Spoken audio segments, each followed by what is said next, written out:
Before the sun rose over Baghdad, a poor man knelt at the edge of the sea and pulled from the water the one thing in all creation that wanted him dead. It is related, O fortunate listener, though none but God knows the truth of all things, that in the days when the caliphs ruled from the city of peace, there lived a fisherman who had grown old in poverty. His beard was white, his back was bent like a drawn bow, and all he possessed in this world was a net, a basket, and a wife, and 3 children who went to sleep hungry more nights than not.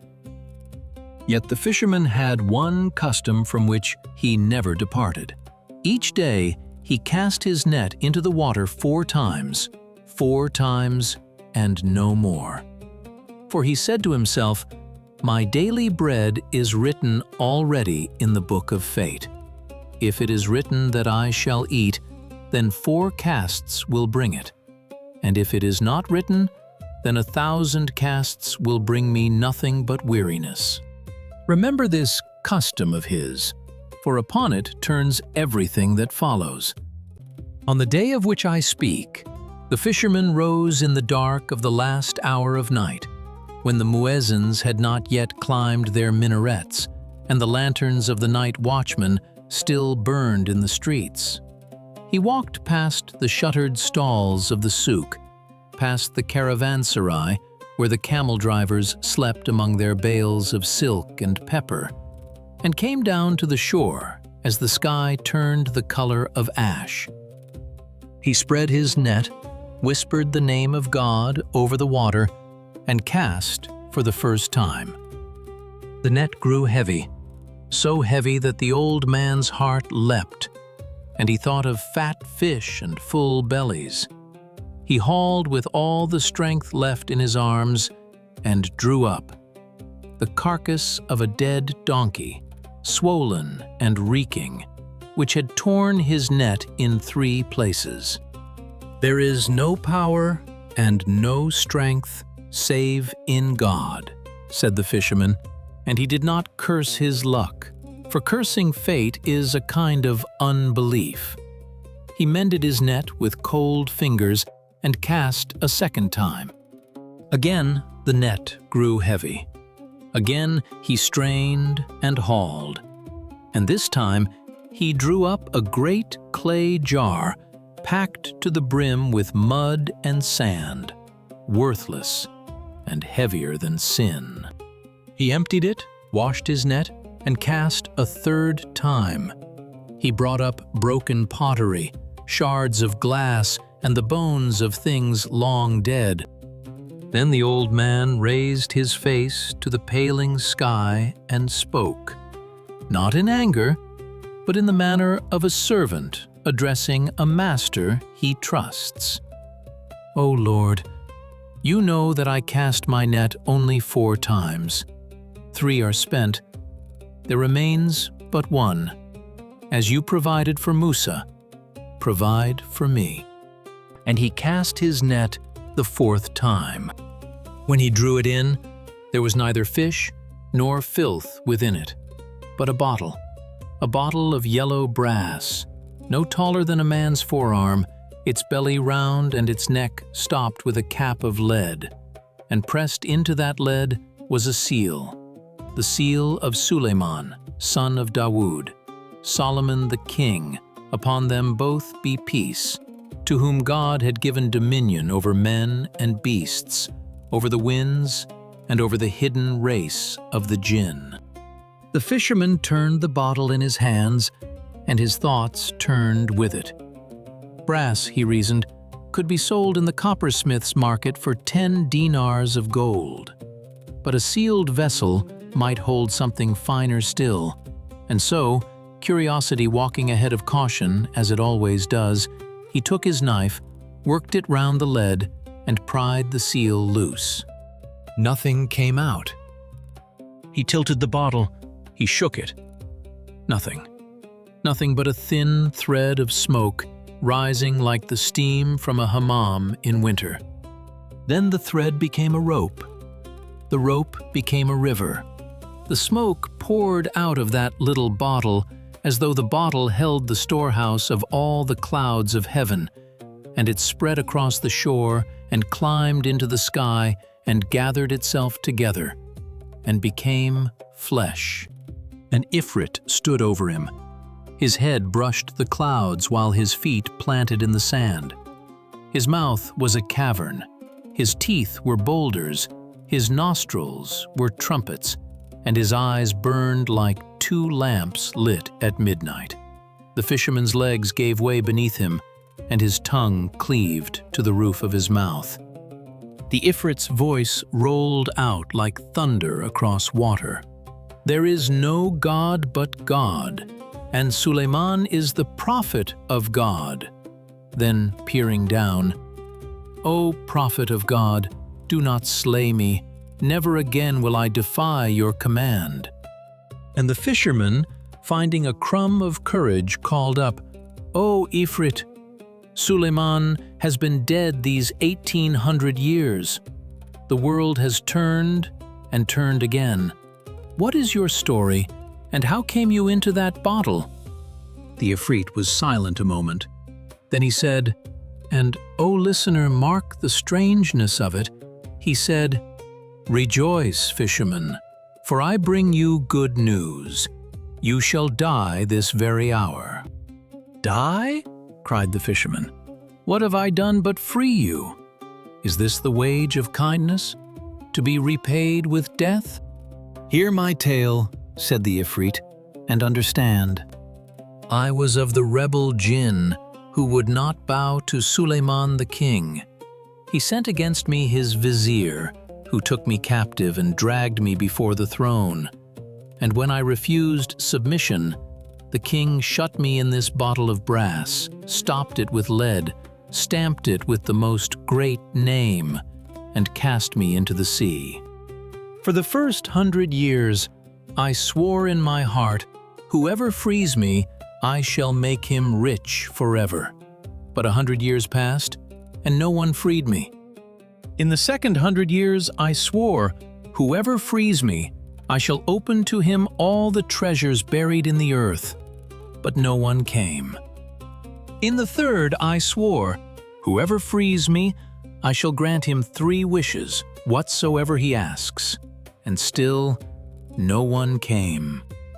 Then centuries rolled over me like the waves rolled over my prison, and my heart turned black within me, and I raged in the dark, and I made a final oath, whoever frees me now, I shall slay him on the spot, and grant him only this mercy, the choice of the manner of his death. You, fisherman, have freed me, so choose. How will you die? Now the fisherman pleaded. He spoke of his wife, of his children, of his white beard, and his empty basket. He said, Spare me, and God will spare you. Slay me, and God will slay you. But the ifrit only rumbled, Choose your death, and waste no more of the morning.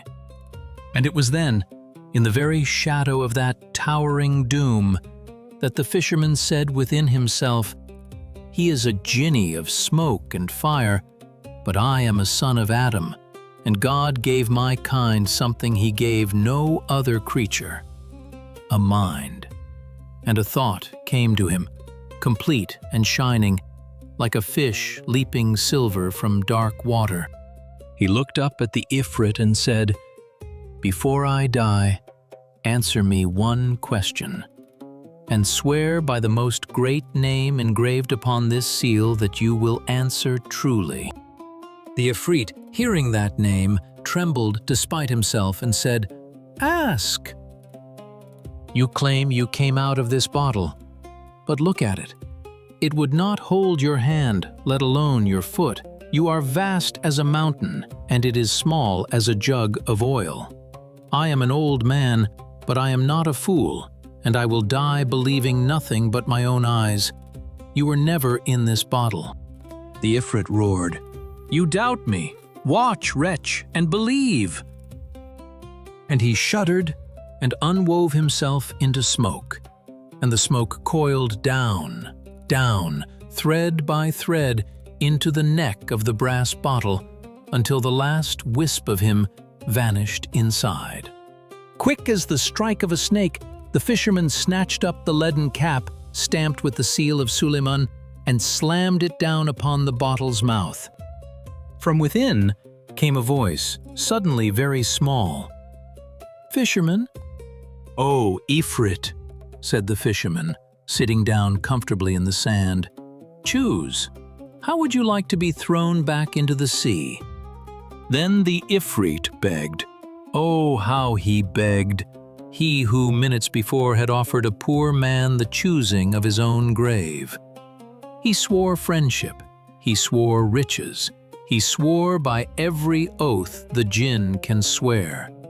But the fisherman said, "Shall I trust you? You are like the king in the old tale, the tale of King Yunan and the sage Duban. Do you know it? A wise physician cured that king of leprosy when no doctor in Persia could, and the king raised him high, until an envious vizier whispered poison in the royal ear, and the king repaid his healer's kindness by striking off his head. And with his dying breath, the sage arranged the king's own doom, and the king perished by his own treachery. Ingratitude, O Ifrit, digs the grave of the ungrateful. I freed you, and you would have killed me. Into the sea you go, and I will build a hut on this shore, and warn every fisherman until the end of time. Whoever nets a brass bottle, let him hurl it back." At this, the Ifrit changed his voice and spoke gently, the way fire speaks when it wishes to be mistaken for a hearth. "Fisherman, I spoke in the madness of 1800 years of darkness. Release me, and I swear, by the name upon that seal, the one oath no Jinni may break, that I will not only spare you, I will make you rich until the end of your days." Now the fisherman knew this much of the hidden folk. Many oaths they may twist, but the oath by the most great name binds them as the seal binds the bottle. So he made the Ifrit swear it, word by word, in full. And then, his heart drumming like a wedding tambourine, he opened the bottle. The smoke poured out. The Ifrit stood over him once more, mountain high. And the first thing the Ifrit did was kick the brass bottle far out into the sea, so that no power on earth could ever imprison him in it again. The fisherman, it is said, wet the hem of his garment. But the Ifrit laughed, a sound like rock slides, and said only, "Follow me." He led the old man away from the city, over a ridge, and through a wilderness no caravan road crossed, until they came to a lake cupped between 4 hills. A lake that appeared on no map, that no fisherman of Baghdad had ever named, and in its clear water swam fish of 4 colors, white and red and blue and yellow, gleaming like gemstones scattered by a careless sultan. "Cast your net here," said the Ifrit, "but only once each day. Carry what you catch to the palace, and the sultan will fill your hands with gold. This is my payment. And fishermen, when you learn what these fish truly are, remember that I discharged my oath." Then he stamped his foot, the earth split open, and it swallowed him down. The fisherman cast his net once and drew out 4 fish, one of each color, and carried them, still wondering, to the palace, where the sultan paid 400 dinars for them, more than the old man had earned in his whole life of labor. But that night, in the palace kitchen, when the cook laid those 4 fish in the pan, the wall of the kitchen split open, and out of it stepped a figure that had no business existing, who spoke to the fish. And the fish, oh listener, the fish answered. But what they said, and the drowned kingdom their words uncovered, and the young king, who was only half a man, that, God willing, is a tale for the next night.